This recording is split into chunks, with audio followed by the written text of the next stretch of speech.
Step outside. Good evening, everybody. I would like to acknowledge our traditional caretakers of these lands. We have 19 pueblos all around us, based here in Santa Fe, New Mexico. We'd also like to acknowledge the beautiful caretakers of the land to leave this land in good condition for our future generations, our unborn generations, and everywhere you're beaming out of. We'd like to acknowledge your ancestors and the caretakers of the land as well. So thank you all for being here. As always, Indigenous Ways is committed to bridging cultures globally, culturally, linguistically. And tonight we have a very, very special guest speaker tonight. And one of the visions for Indigenous Ways has always been to bring people together, to walk in unison, to speak together, communicate with each other, do artwork together, create together, start foundations and movements and beautiful things as a collective with all of our different backgrounds so that we can learn from each other. And the beautiful thing about Indigenous Ways is that nobody leads, nobody controls, nobody's the boss, and nobody judges. We are all equal, and we're walking all together in this beautiful short life we get in our wetsuits. So we're very honored to have Rogelio Fernández Mota this evening, who is a wonderful activist, a peaceful one. His fire burning is of love to me. Rogelio is a man of love, a man of honor, a man of integrity. He's a father, he's a friend, he's a husband, he's a relation, and he knows where his family stands in his heart. Family is everything. Family is everything. Self is everything. So Rogelio hails from Austin, Texas. His family is in El Paso, and he also has relations here in Santa Fe, New Mexico, with his beautiful wife, Dr. Carla Garcia Fernandez. So everybody, let's give it up for Rogelio! Woo! Cheers. Thank you so much, Tosh. And this is Rogelio speaking. Thank you, everyone. I feel honored to be here with you tonight. And I'm very grateful for those participating here tonight. I understand we all have busy lives, and so I appreciate that you've made the time to be here with us tonight. And I was asked to present. And initially, when I was asked, I thought long and hard about what to speak about. Rise and resist, I thought resilience was a good topic. And so I'll go ahead and touch upon it. I do have a lot of stories to share, but I want to touch upon a subject that would reflect for us to rise and have resilience. Now, for my childhood in Ciudad Juarez, Mexico, is where I grew up, spent most of my childhood there. I also attended Gallaudet, and I'll kind of cover those periods from then to now date. And the bottom line really is that we are here to stay. And how we've maintained that resilience is by sharing our stories, by that generational story that we've gotten from our families, from our ancestors, and from that traditional wisdom, their struggles, their frustrations, challenges, and a whole host of other heritage that's been passed along. And what's important is that we continue to adjust what we learn from our ancestors so that it meets the current day scenario and current day situations. Sometimes it feels impossible to fit into it, but we have to adapt via using our ancestral knowledge and applying that so that we can navigate through this world. I also would like to briefly talk about my mother and my grandmother.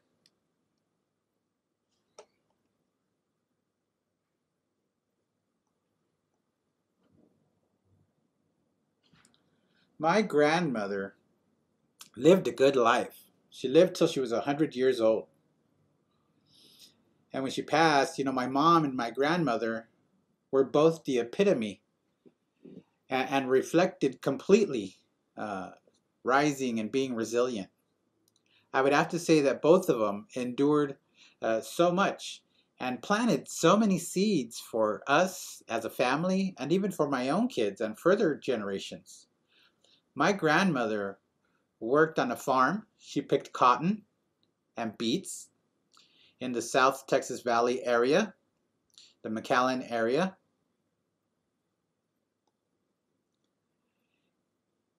And at that time, there was a government work program, and they held up as a carrot to many people citizenship. So as a result, many indigenous and people from Mexico applied to that program to earn some income to be able to support their families. My grandmother did that. She picked cotton for many years, and then at one point she was pregnant with her first child. And at 9 months pregnant, she was still out in the fields working, and she did it all on her own. She had the birth on her own with her own two hands somewhere out in the field of the farm, and then the next day was still able to go to work and keep working. And that spirit continued within my mother. My mother is very, very active and also supported my father. In Ciudad Juarez, there is its own way of life and its own culture, and I would say the same applies for the states. In the United States, we have what are known as progressive laws which protect our human rights. Now, Mexico is a fantastic country, I must say, but there are difficulties for folks in surviving their lived experiences. And so I have a lot of respect for not only my parents, but my grandmother and all my prior ancestors as well for what they've endured. I think it's important for us to embrace what's been done by our ancestors and that heritage, and embrace it so that we can improve our future outcomes. I think we need to take into deep consideration the seeds that we plant for our own future generations. Sharing wisdom, stories, advice, compassion with the younger generation would achieve that. I also want to talk about my father.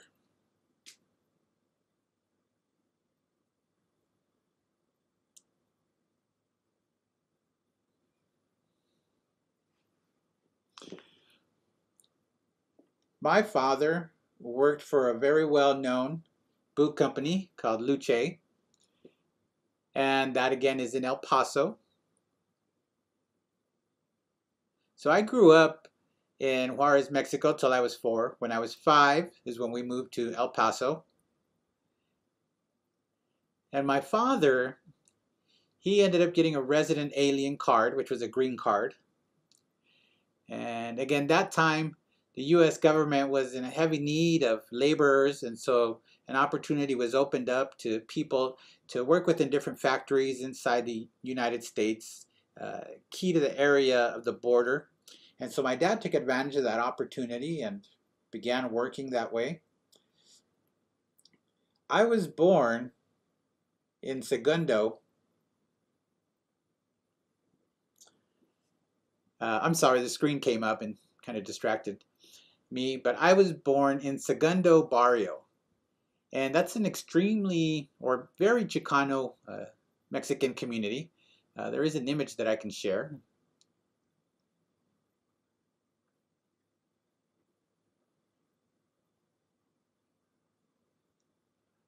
So as you see, El Paso is in Texas. And then on the other side of the border is Ciudad Juarez in Mexico. And you saw in the picture there's a bridge to cross over to Mexico. My father's now living in El Paso, and even to this day we could see Ciudad Juarez. And it was interesting living in El Paso, but still being able to see the city that we lived in. And I must say, El Paso and Ciudad Juarez are famously known as Chuco Town. And the reason is because Ciudad Juarez, and continues to this day, is renowned for having textile factories where there is a lot of clothing made. And that clothing, or those clothing articles, are the zoot zoot style, known as the Pachuco style, which were made famous in the 30s to the late 50s during that time frame. So El Paso and Ciudad Juarez, again, are renowned for those types of clothing. And so now, knowing the truth and the origination on where Chicano clothing style began, that is reflected historically to be Ciudad Juarez and El Paso. There is an actor named Herman Valdez, also known as Tin Tin, who was extremely popular and well-known celebrity, Mexican celebrity, who always dressed in a zoot suit. Before the protests and riots in California had started. And so the zoot suit itself has a fascinating history. And again, this is why the El Paso, Ciudad Juarez area is known as Chuco Town. People that worked in those factories eventually moved to Colorado and then made their way to the West Coast, California, Los Angeles, and brought with them that culture and that dress lifestyle, which I think is a fascinating history as to how that spread from this El Paso, Ciudad Juarez area. Again, growing up in Ciudad Juarez as a deaf child, my parents initially weren't aware that I was deaf. And we always went to the movies. We always went to the theater. And I do have an image of that.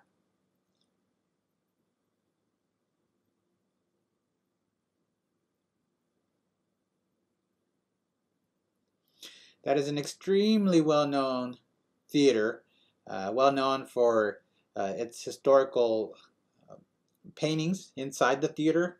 So as a deaf child growing up, I'd have to say maybe when I was 4, starting when I was 4, all the way up, I was fascinated by the murals inside that movie theater.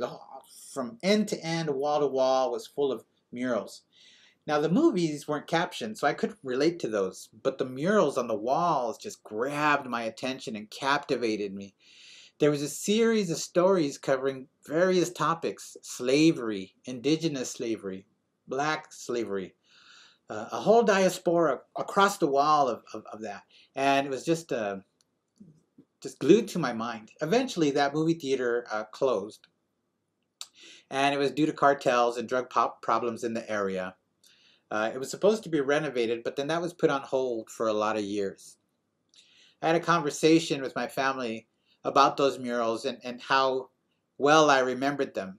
And of course, most of my relatives said, no, that's not what was so cool about it. They remembered the large hall with a long row of seats and the big screen, but that's not what I remember. I remembered specifically the murals and the paintings all across the walls, and I'll show you them here on this picture next. If you saw towards the top of the wall there was murals,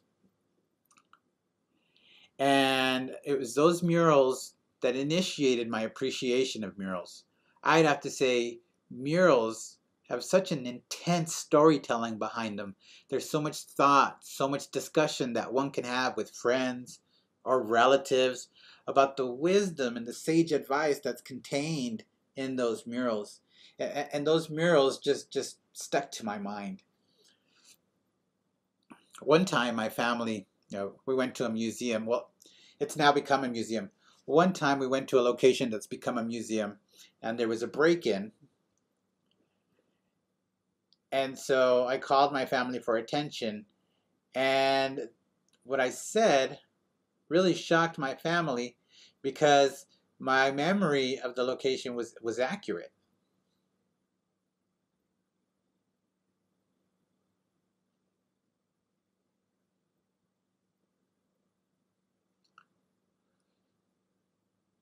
So growing up, of course, I was fascinated by murals, again, because of the theater there in Ciudad Juarez. So I ended up coming across this. It says Los Murals, the murals. And it's a brochure. It's a checklist of murals that are located in El Paso. Now this is printed in '92. And so I remember when I came across this, I went and tried to check off each and every one of these murals on the list. Now, I've had this brochure with me since '95. And of course, I have checked them all off. Now, unfortunately, some have been whitewashed and covered over, which is an unfortunate reality. But with that experience, I developed a deep appreciation of photography for murals. So I've ended up having a collection of many, many pictures of murals. And I mean, I'm not joking here. I have at least over 5,000 pictures of murals, not only in the United States, but on the international level too. I had just shown some pictures, if we don't mind putting that picture back up, the one of the mural in the museum.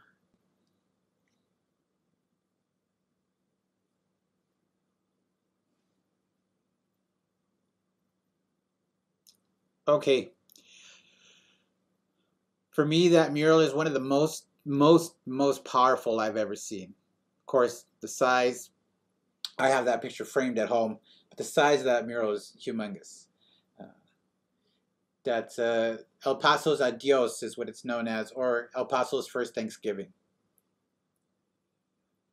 where the Chamizal Nation Memorial is at, and that is a United States national park service that is near Ciudad Juarez and El Paso. It's located right between them.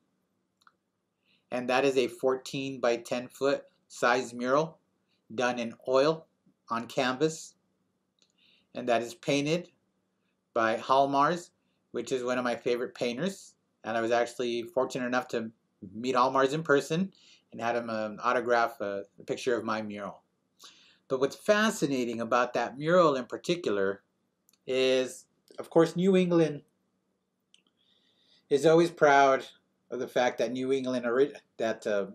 Thanksgiving originated in and near Plymouth, Massachusetts, in 1962. But we in El Paso, the native indigenous community, also had missions in the area, and there's data that was collected of the missions, signatures and registers from the colonial times of Spain. And if you look at that data, there is validation to show that it first began in 1598. In 1598, where there was a gathering, and there's a museum that contains that information. And I think murals are critical because literature is also important and critical, but murals, on a different sense, have a different dynamic and more power, where they're just visually stunning and one can extrapolate the story right in front of your eyes. And I think it's important for us to, when we see a mural, give it a good analysis, to give it an understanding. And of course, as I aged, my family moved out of El Paso. We had first moved there when I was 4 or 5 years old because the relatives weren't sure what to do. And my dad had some family that lived in El Paso, and they encouraged my parents because they were aware of a mainstream program. And so my parents thought, why not? And so they moved over. And again, where I lived was right next to Chicano Park. And Chicano Park, again, is a very well-known park that is full of murals painted on the pillars. There are bridges above it. There's about 8 to 10 different columns, and you'll see a picture of that here.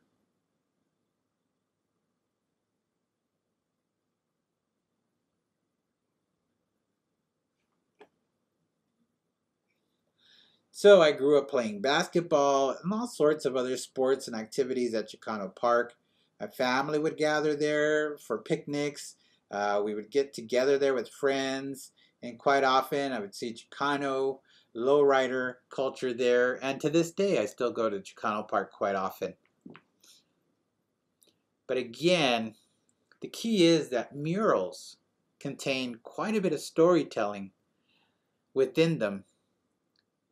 And for example, Ruben Salazar, which is a celebrity, well-known person from a politician from Mexico that moved to Los Angeles and became a very well-known political figure who was later murdered. His image is contained in the murals, and so there's a lot of history. And El Paso and Ciudad Juarez has produced many well-known leaders throughout the years, and continues to do to this day. And this ties into rise and resiliency and how we continue to work within the system to plant the seeds, to teach our new generations, and to not lose ourselves, and to value our families' customs and traditions.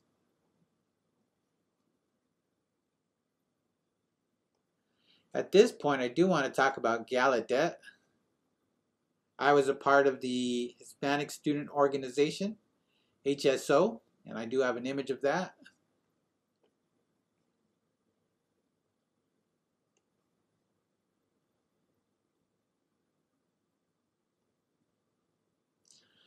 Now, I remember growing up in El Paso.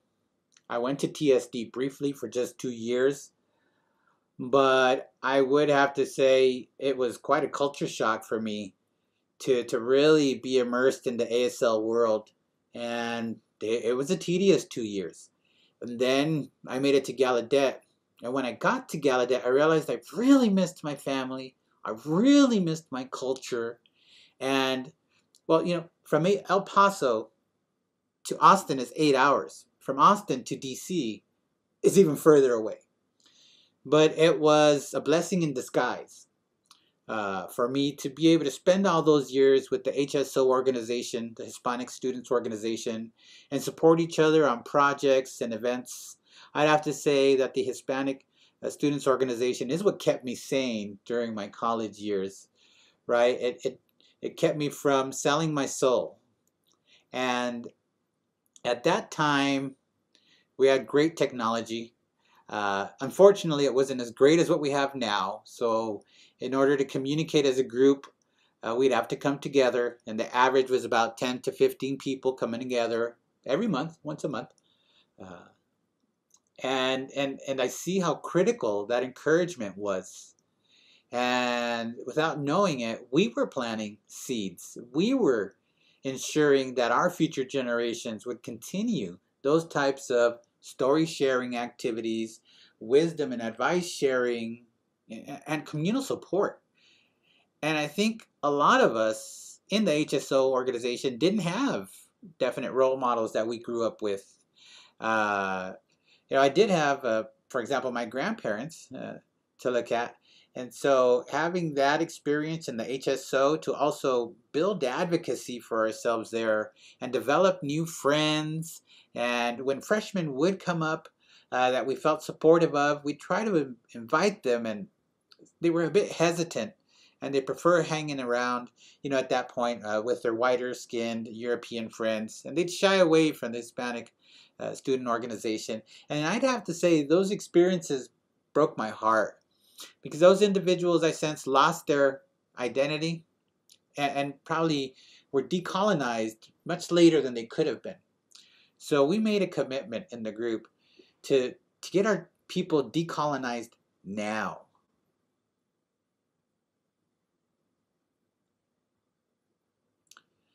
So I left Gallaudet, I graduated, I ended up doing some different work. I made it back to Austin.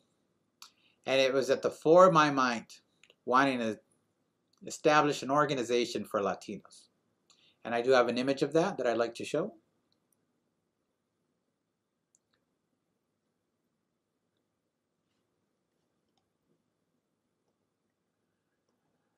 That time I got back to Austin, it was 2002.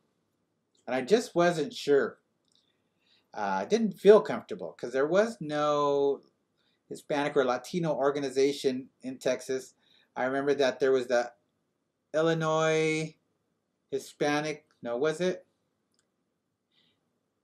Illinois Latin Deaf Association, ILDA. There we go. And there was one other in the country, but Texas didn't have anything. And I wanted to form something, and I wasn't sure until I've met the TSD community of the deaf. I went to a conference TAD, that might be the interpreter error.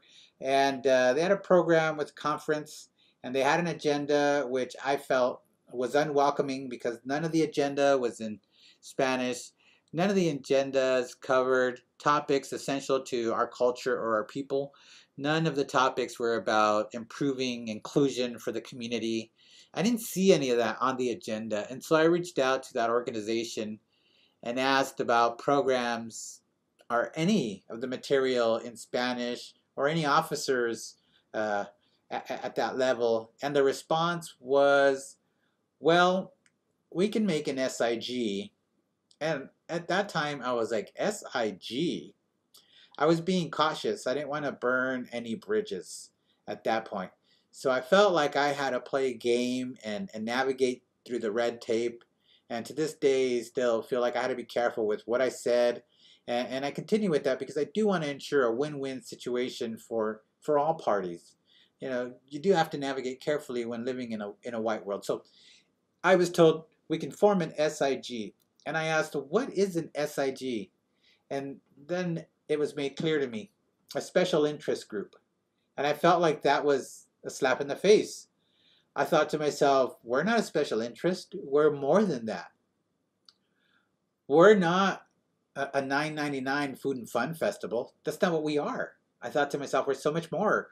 We're a complete culture with its own customs and so on and so on. So I was stunned by that response. And I remembered my experience at Gallaudet with the HSO, with the Hispanic Student Association. And I realized I had to start a group and do some advocacy. And that group was the Texas Latino Council of the Deaf and Hard of Hearing, Manos de Texas. And that group has now become Manos de Corazon. And the reason for that is so that we could have some ownership and some agency as to what or how the organization would run and in what direction and with what mission and what vision. And of course, things went well. There were the normal challenges in that organization. The meetings themselves were run more like a family meeting. We didn't comply with the Robert's Rules of Orders. We didn't use those rules of orders. However, we did make sure that our meetings ran with a specific order and were fluid and successful. So now with that Manos de Texas organization being said, we started setting up more, which is also nice to see. And with the COVID-19 pandemic, I find it to be a blessing in disguise as well as a pandemic, only because more and more meetings are being held in webinars. And now you can see that CSUN, RIT, more and more universities are hosting remote events, which means that folks that were prior unable to attend can now watch via the webinars and participate and be involved. And there's also an increased development of resources now due to COVID-19. And I think in that aspect, I must say it is a very exciting time period to be living in. Now, mentioning Manos de Texas, I was a part of that. And I am very committed to Mexican ethnic studies. And let me show you a picture of that.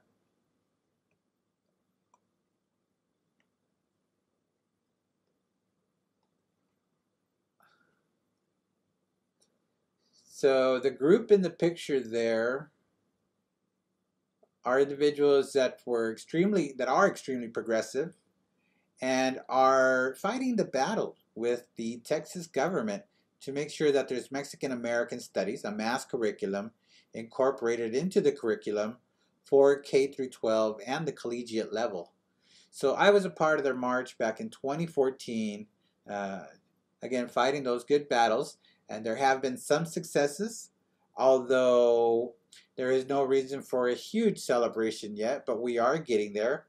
Now, I do know that California has had some successes, and they are moving forward. Arizona is still working on incorporating that type of program to the curriculum. And what we're doing is we're rising and we're being resilient on a daily basis, regardless. Now, we can't take things for granted. We just can't. If we do that, then no one's left to do the work.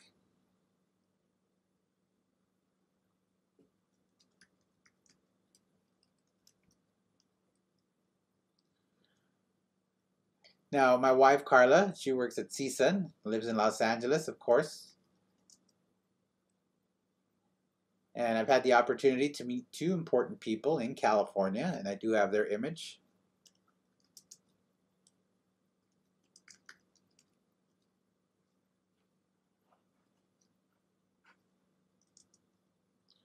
Dolores Huerta is one of them, and Barbara Carrasco is the other.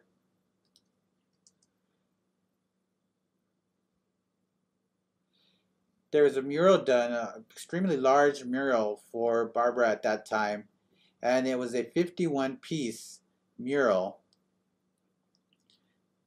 and it measured about 80 foot, and it was a censored mural as well, so it was hidden. And then finally, it was put to display in Union Station in Los Angeles. So when I found that out, I went to see it. Now, I didn't expect to meet both Dolores Huerta and Barbara, but they were there, and that was an exciting moment.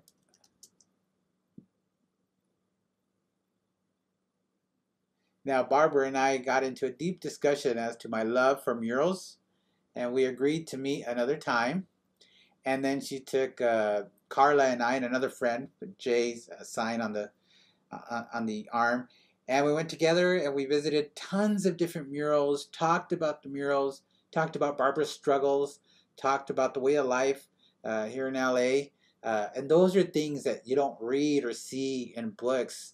I was able to garner those stories from her in her own words, and that's an eternal, passionate memory of mine. And again, it reflects, again, stories and how they come into play with marginalized communities, and how we have a social responsibility to take those stories and make them known.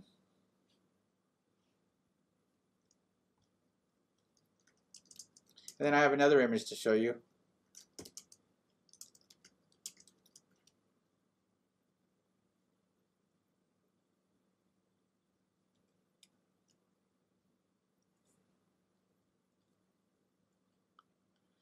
In 2017, I went for a convention.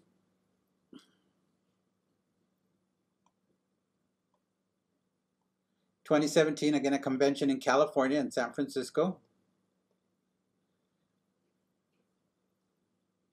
And met and had a conversation with Drago Renteria, who happened to also be from El Paso, from Chuco Town. So Drago was more than happy to give us a tour about the murals in that area.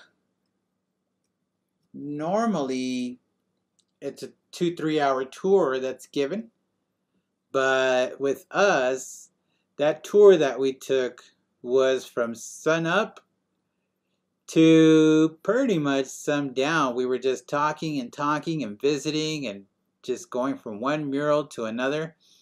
So I had a 12-hour tour plus a late dinner where there was more chatting and conversation abounded. I just can't even define what an impact that experience had on me. And I must say I was very blessed to have Diego as our guide. And it comes back to murals again, and the variety of murals and all the different kinds. I feel motivated by the murals to publish books of murals or to take more pictures of murals, but I haven't found the right framing or how I would like to frame it. I know I'll get it done eventually.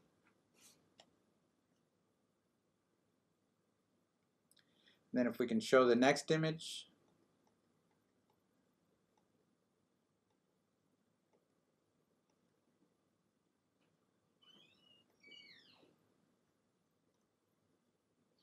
There we see a Native American woman standing, rising out of a tree. And we also see the roots. And I think that's a fitting image for the theme of today, rise and resilience. With roots of resources is how we'll do this, with roots of knowledge, with those communal shared stories, and by planting seeds.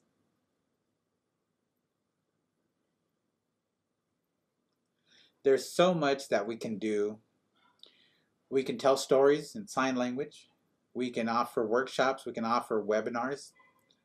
There's a whole host of options. Of course, always including compassion and empathy. We have different topics that can be triggering topics. We also have topics that we may disagree on based on political viewpoints. Like, just for example, here in the United States, where it's considered to be a progressive country, where laws are passed based off human rights. So one can say that the United States is much more progressive. And when individuals from other countries move to the United States, there's often a sense of difference or disagreement with the progressiveness of the country. And often those people have to come to terms with those differences. And they have to realize that, let's say if the person is from Mexico, that those traditions are from Mexico. And if they're in the States now, those traditions are different. But how can we reconcile that? Like, for example, the term Chicano. There is a term that is not supported by many people who consider themselves Mexican. But myself, as a person who grew up near the border of both countries, I support civil rights. I support equality. And that's where the term Chicano would apply. Because I'm involved in United States politics. I'm involved in the future of every individual. I want everyone to have their rights met, even if they're undocumented, even if they're a DACA participant, a dreamer, LGBTQIA. I want those folks to have their rights met. Either my goal is for a 360-degree satisfying of people's rights, and I believe that can be achieved through murals. And so I ask you all to join with me and to continue the momentum of rising and resilience, and continue planting seeds for our children and our future generation. And with that, I say thank you. What happened? Yeah, Rogelio. Thank you very much. That was very, very beautiful. Wow.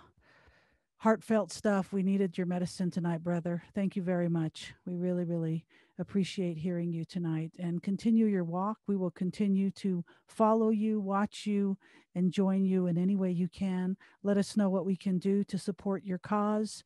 And thank you. That was really beautiful. So, very quickly, I'm going to do a quick commercial break. We have some very important announcements, and then we're going to invite everybody on. So, everybody, hold your cameras just a moment. This coming Saturday, we have a very special guest. She is from Western Samoa. If anybody knows where that is, it's close to the island of North and South Island, New Zealand. She's based in Auckland, New Zealand. There, she is a teacher for students with English as a second language. So she works with a lot of PIs, which means Pacific Islanders. That's what they call them, PIs. And she teaches English as a second language. She's also a fabulous singer-songwriter. And she's going to join us at 3 o'clock Mountain Daylight Time. And we have our wonderful interpreters, Cress and Zoel, who will be interpreting this for us. So she's already sent the lyrics to them. So they've been studying the music. So everybody join us Saturday, 3 o'clock, write it down. And again, just thank you, Rogelio. You're powerful. And the next thing we want to talk about is we'd love for you all to share this recorded video with everyone, which will be available in the next 48 hours on our website, There you will also find over 50 Indigenous presenters and artists. And of course, our Wisdom Circle next Wednesday, we have a super spectacular woman. Her name is L.A. Williams, and she has been into radio broadcasting since before there was radio broadcasting on the reservation. So she was one of the first people that joined KTNN. And you can check all that out. Check out all our websites, Indigenous Ways, Twitch, Instagram, Facebook, Indigenous Ways, all our social media sites. And we have virtual events with ASL interpreters. And please subscribe to our weekly newsletter at IndigenousWays.org. And we always want to thank our sponsors because we would not be doing this without them. So thank you, sponsors. Down below, you can see all the logos: National Endowment of the Arts, Westaff Cares, New Mexico Arts, New Mexico Humanities Council, and National Endowment of Humanities. As always, we thank our board members.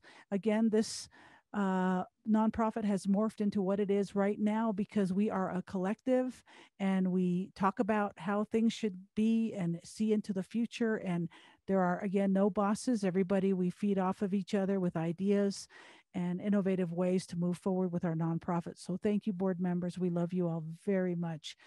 We are getting ready for our Black Mountain trip. We have documented a date for November 5th, 6th, and 7th. We will be traveling up to Black Mountain. It'll be a 3-day trip. And the list of items needed for our trip are, as you can see, go to our website. Everything from gloves, Vicks, Bengay. We've already had 7 beautiful water drums donated from our beautiful sister Robin. So thank you very much. And if you want to donate to this cause, you can donate to our virtual events. And Rogelio, thank you tonight for your donation. Tonight, by the way, Rogelio is giving his donation to support ASL interpreters and artists. So thank you, Rogelio. We really appreciate you. Our postal address is listed right there, and you can go to our IndigenousWays.org/donate as well to be a part of that.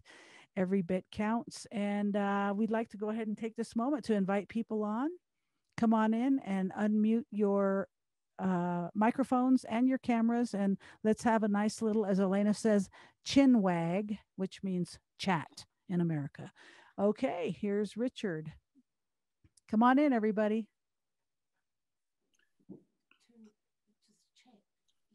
Everybody go to chat, and we also have some people that have made some remarks on our Facebook page. Lorna Barreras from Chinle, Arizona is saying, awesome murals. And if we keep an open mind, we can both celebrate and benefit from our differences. Thank you. Waves from several people on the Navajo Reservation. And if any of you want to add any comments and you're not on our Zoom screen, just go ahead and add it into the Facebook chats and we can read them off to Rogelio, and I will pass it on to you all. So go for it, you guys. Who wants to speak first?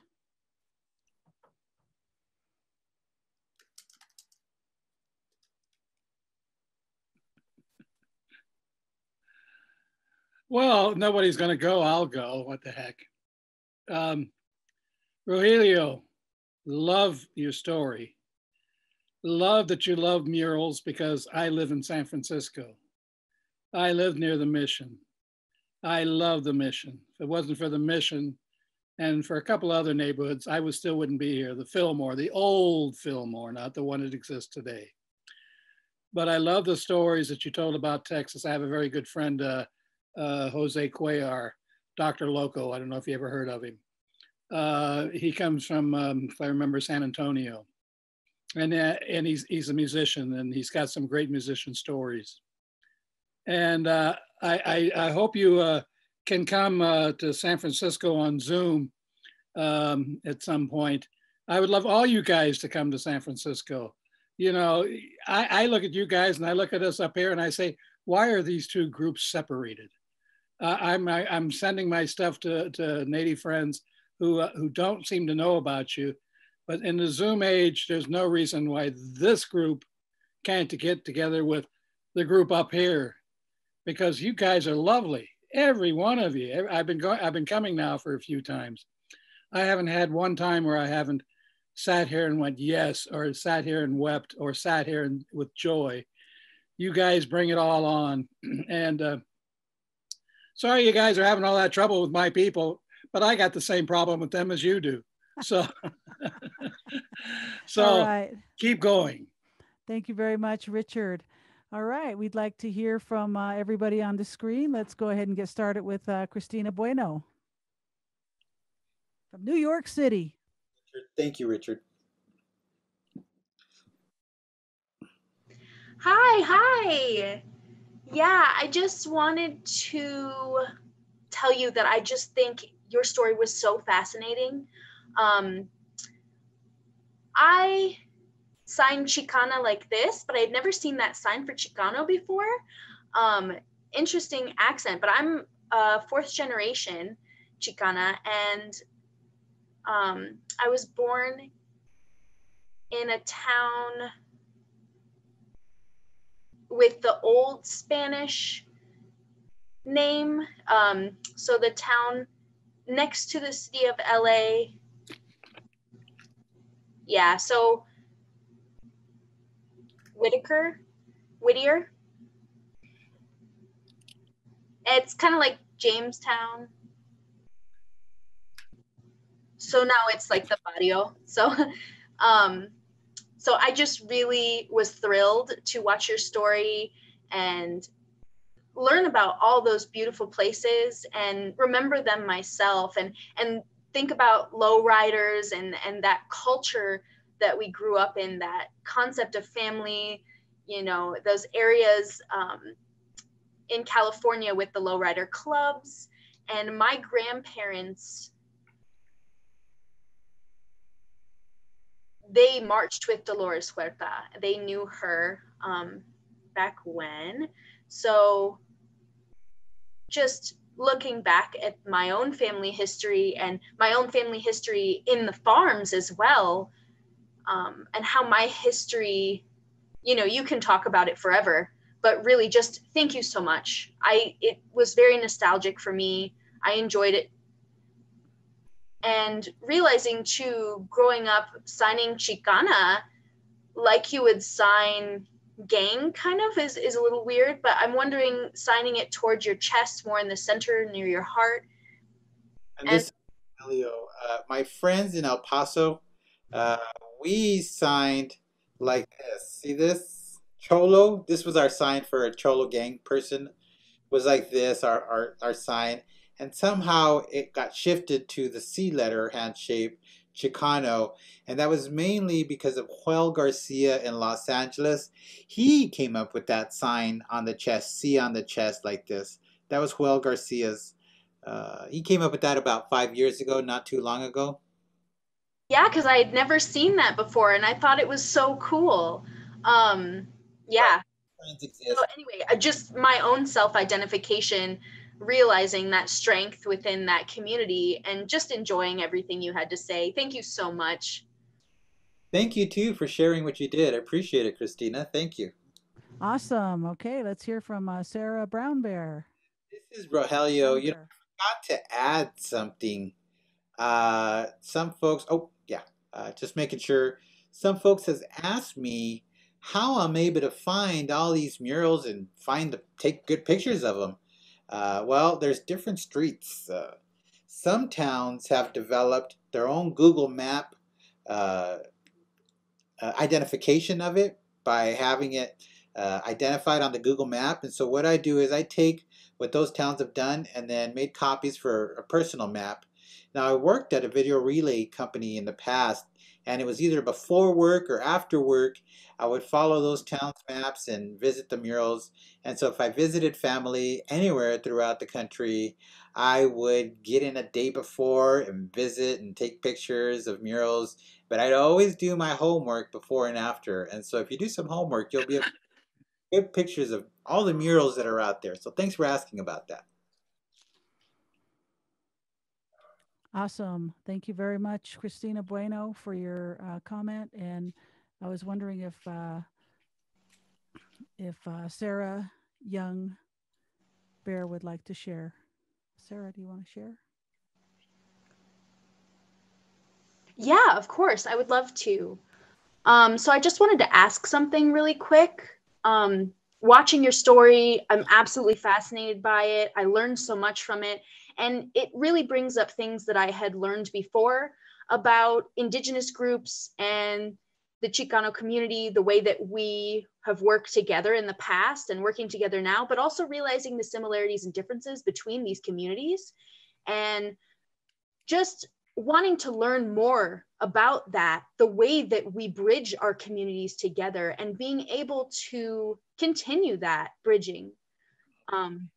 So for the Chicano, sorry, can you do the sign again? Okay, yeah, so it's on my chest. All right, got it. So for that community, I just want to learn more about you. I want to learn more about your indigeneity as well, your relationship with your people, and having that story of your travels, and the art, the murals, the things that you're learning. I wanted to know a little bit about that.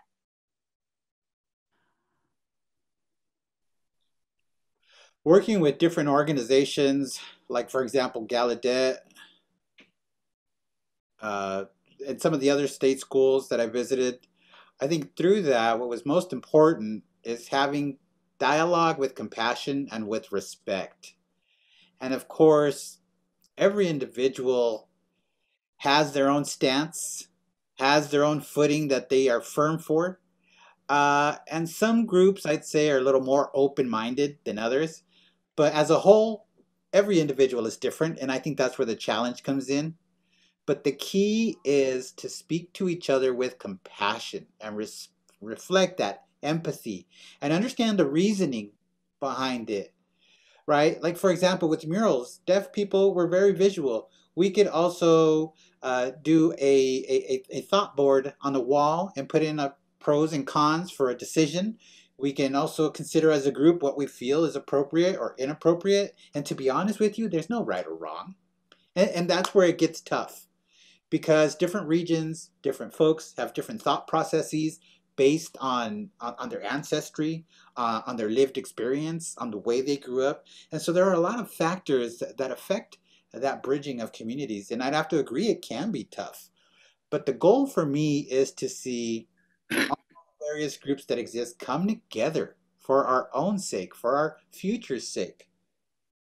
Now, to respond to the second part of your question, about Barbara and her artwork. You know, her painting, she indicated she started at a very young age. And she quite often experienced depression from men. And, her work is very progressive, very revealing. And she just wanted to show the core ugly truth of the experiences in California. And she wanted to expose and spotlight that. Yeah. Whereas city officials or other politicians in that area were trying to hide the reality of what existed. And she continued obstinate in showing what was really there. And I tribute a lot to her because there aren't too many artists that think that way. Many artists give in and acquiesce to the status quo and create a mural that'll be satisfying to everyone and maybe loses its message. But not Barbara. She was firm and resolute with her work, with her artwork. So hats off to her. Thank you for answering my question. All right. Thank you, Sarah, and thank you, Rogelio. And would like to ask Arletta if you'd like to say anything. Arletta is a sign like this, like Arizona. Her sign name's like Arizona.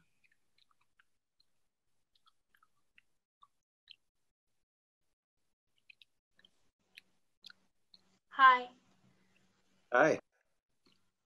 So I just wanted to talk about those murals that are in Mexico, and specifically the one that's, I mean, I'm wondering why they aren't in museums. Okay, you're talking about that picture that I had showed about the murals in the museum? Yeah, so the ones on the wall in the museum, do you know the ones I'm talking about? Yes, Arlita. I know which picture you're talking about. Now, I've taken pictures of lots of murals, and I've been wanting to make a book. I'm not there yet. But Instagram is on the web, it's on the internet, and I'm thinking about maybe a web-based type of book. But there are lots of murals online as well that can be visited via computer or in person. Of course, if you're local to the murals, it's a lot easier to visit them in person. And there are museums that have replicas, framed replicas many times, honoring many well-known, passed on artists and a lot of artwork that way. But unfortunately and sadly, a lot of murals have been whitewashed and they have been painted over, and some very well-known pieces of artwork have been covered up. My goal would be for those pieces of art to remain, and we need to encourage artists and muralists to find a way to sustain them. Many of the individuals that create these giant life-size murals are paying and funding themselves out of their own pocket. Uh, there are times when there's a small grant or small funding support given by businesses or organizations. So typically, when we see a request for help, I think we should give that help, because one mural can be worth thousands, if not millions, of words, right? Depending on how it's taken and who's translating. I think the murals are extremely powerful works of art. Absolutely. Thank you. Okay, Christina Bueno, go ahead. You got a question?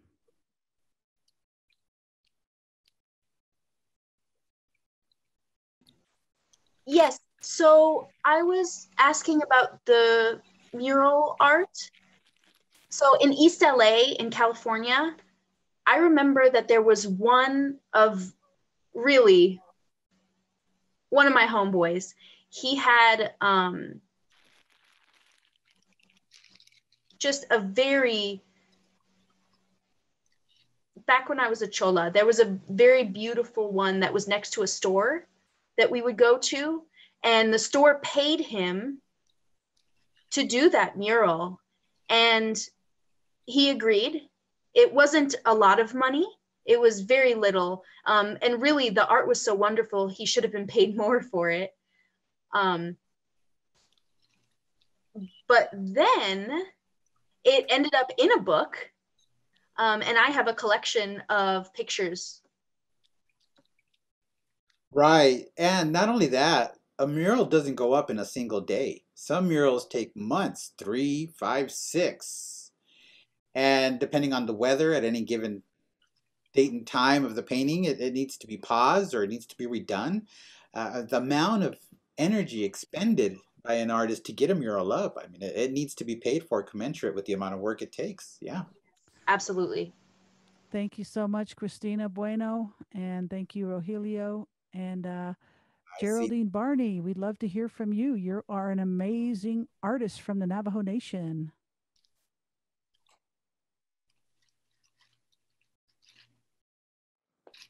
Can't hear you. Hey, hello. Hello, Yate. I yeah, I was just thinking, looking at the mural. I came in late. I'm sorry. Sorry I missed some of it, but I was delivering some food to a family relative who's partially up in the mountains. But yeah, I hear you about the murals, and I've always wanted to try some murals. I have a mentor or a instructor who's a printmaker, and she's a muralist. I don't know if you've heard of her. Her name is Jean Lamar. She's from one of the tribes up in Northern California. Yeah, and she introduced me to looking at murals in San Francisco and the Berkeley area. And they're different. They're different from the two-dimensional art pieces that I see.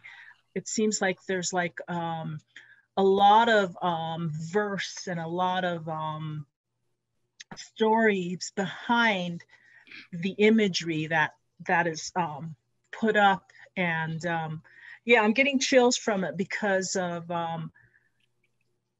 art is like visual food. It's visual verse that you cannot see how it's creating emotion and telling a very, very big story underneath. And thank you for your share, and thank you for bringing this to Indigenous ways. Yeah, thank you. Oh, yeah, Jerry. Thank you so much as well, Rogelio. And lastly, Caleb, would you like to say anything? Artist from IAIA tonight.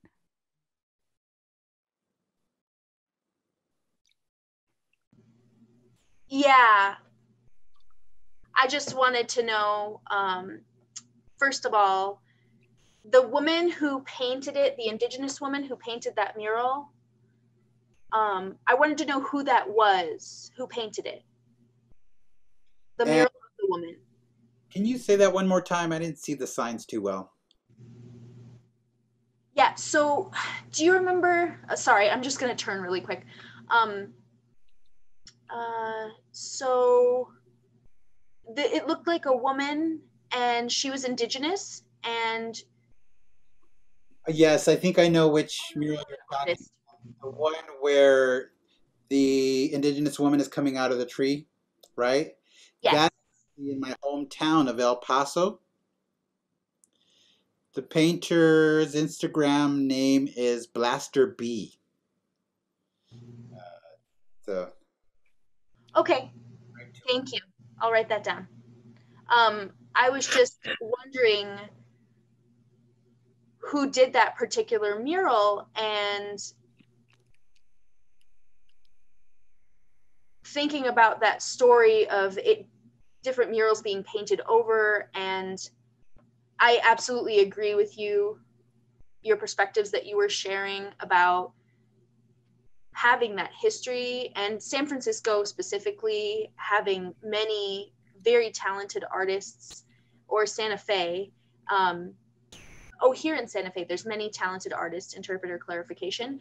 And I've noticed that there were very beautiful murals put up, and then they never stayed. So it's rare to have one that isn't painted over, and it's incredibly sad when that art goes away. And I can't even count how many times I've seen it happen. And I just wish that they would have the ability to keep the art around. I agree with you, Caleb. You know, remember the brochure I showed you of the murals, this mural map? I've seen some that are listed, but they're not there anymore, and that's very sad to see when that happens. I've also reached out to other artists that do murals, and they've mentioned that if a business owner or a building owner passes, perchance, and there's a new owner, they will go ahead and paint those over. So as the gentrification process happens and there's more white owners coming in to own these buildings, of course, they have no importance to the art that's on the building, and they cover it right up, which of course sometimes offends the community in that area. And some buildings are owned by people who don't mind an updating or a retouch of the mural to restore it to its original shape instead of painting it over. But you're right, it's very sad when it happens. Thank you. Awesome, Caleb. All right, Caleb, you are the millennial First Nations Seminole artist of our future, Caleb, and we believe in you. So we're looking forward to seeing your art as you produce it. Keep going, Caleb. Never stop creating. And anybody else want to come up? We are at the beyond the top of the hour, which is fine because we are on Indian time, Indian and Deaf time tonight, which is a beautiful collection of beautiful people. So I want to say this has been a very special night tonight. Thank you tonight, ASL interpreters. You guys have worked really well together tonight. I really like the back and forth dialoguing. your voicing and your signing has been very splendid. Thank you very much. And also, I'd like to thank all of you that have joined us tonight from Facebook and Instagram and Zoom, and taking time out of your lives to be a part of our show. It means a lot to us. If you can, join our newsletter, and it's gives events, and we're this nonprofit is not going to stop. This is a prolific nonprofit with a lot of people involved. So thank you all for believing in us and being a part of us. And you are family. You are family to us right here, family of the heart. And Rogelio has something to say.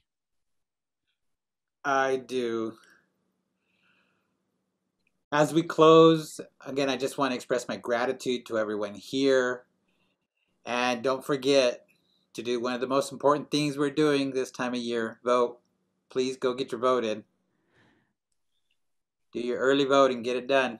Okay. Yeah. Thank you, Rogelio. And last but not least, let's give it up to Rogelio. And hi, Carla. We love you. Thank you all. Let's have a wonderful evening. We'll see you Saturday, 3 o'clock for Samoan vocals, some Samoan stories from the other side of the earth. She's coming in on Zoom. One more time. Let's give it up for Rogelio. Woo! Yeah! Touch the earth, touch the earth, touch the earth.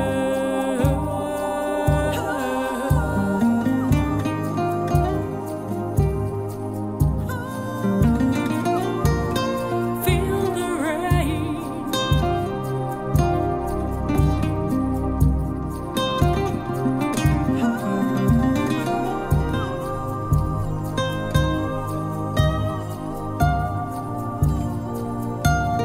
Touch the